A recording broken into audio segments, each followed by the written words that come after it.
Es uno de los responsables más sádicos que ha tenido las fuerzas de la represión, de la dictadura.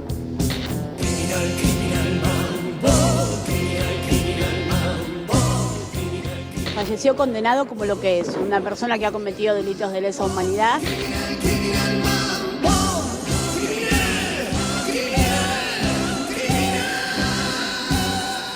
Dios lo juzgará, que ha hecho mucho daño a nuestro país.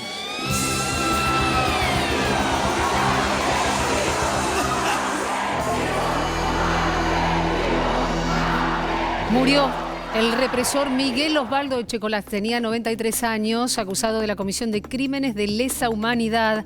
Había estado al frente de más de 21 centros clandestinos de detención, 9 condenas a reclusión perpetua. Aquí parte de la historia del genocida.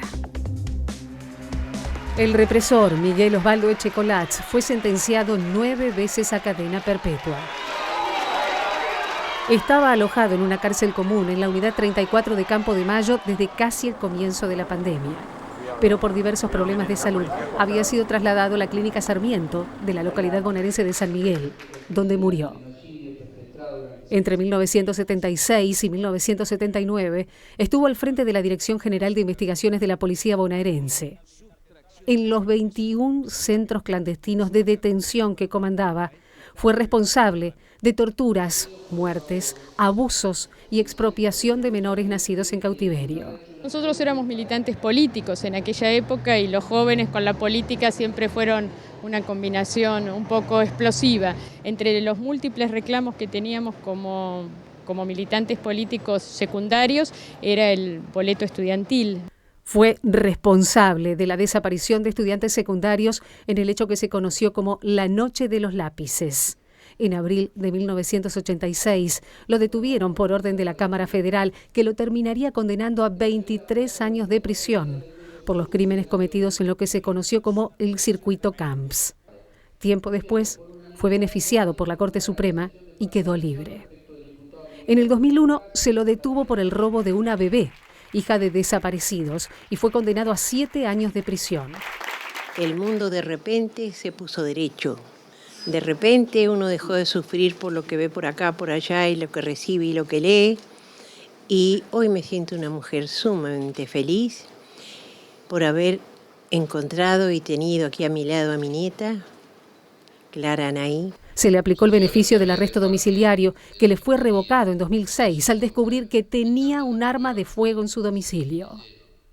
Ese mismo año comenzó a ser juzgado por el Tribunal Oral Federal número 1 de La Plata, recordado por el testimonio preciso y conmovedor del albañil Jorge Julio López, que recordó con detalles las torturas de Echecolatz. Supuestamente esto fue el quemadero. Nosotros estuvimos allá en ese monte por ahí, metidos en un galpón que ahí los traían de otros lados. En el marco de ese juicio, López salió de su casa para ir a escuchar los alegatos y desapareció. Lo que siguió fue una serie de condenas por crímenes de lesa humanidad.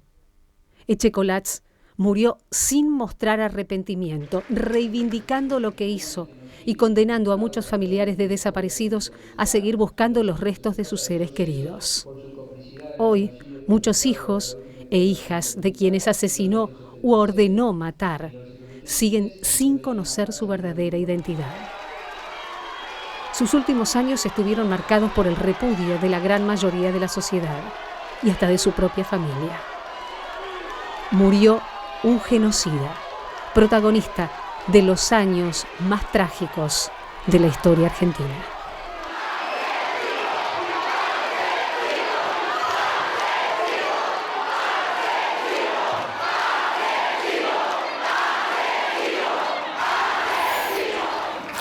Y para ampliar sobre este tema, estamos con Pablo Yonto, que es periodista, que es escritor, que es abogado especializado en derechos humanos. Pablo, bienvenido. Se llevó muchos secretos a la tumba, Echecolatz.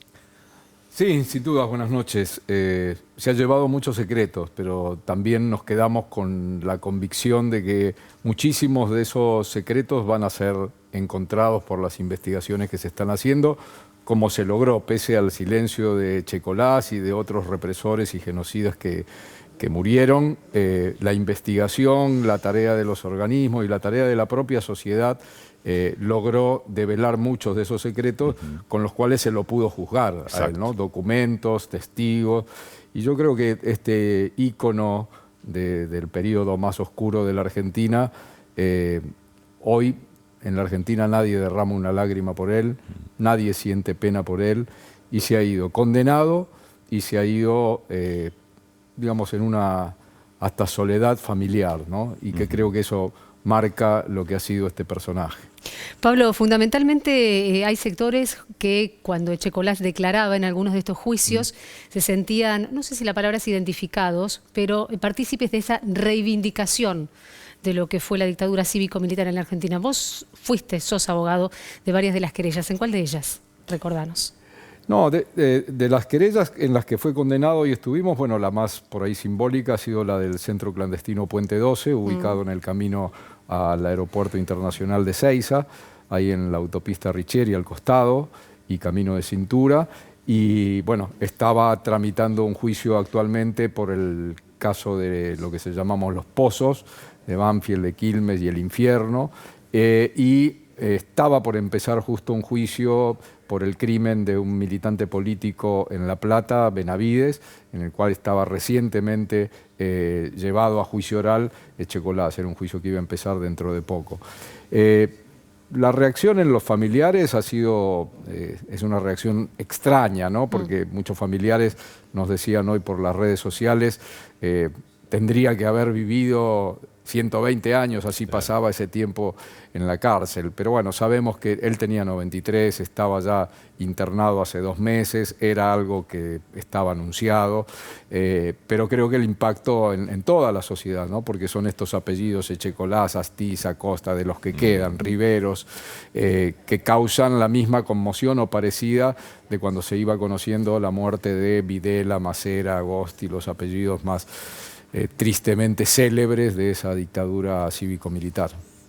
Pablo, por tu trabajo tuviste la posibilidad de estar muchas veces frente a él. ¿Qué te produjo? ¿Qué sensación? Frente no, sí en la sala donde se realizaron los juicios, ¿no? Pero sí, había unas... Yo tengo claro que en estos, por lo menos del 2003 a esta parte, que se reanudaron los juicios.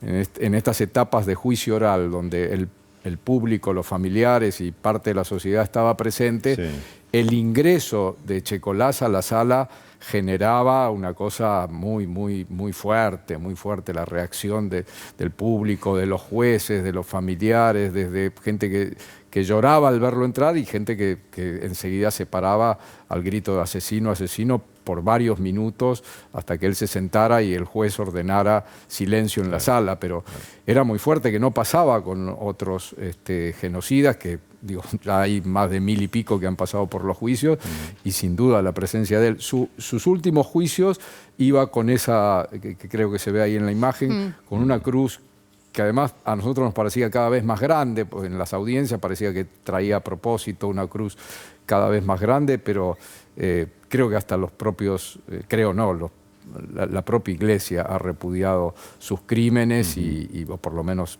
personalidades de la Iglesia han repudiado sus crímenes y creo que si no se lleva algo es bendiciones. Claro. Pablo Yonto, muchísimas gracias por haber venido a la televisión pública. A ustedes, gracias. Muchas gracias.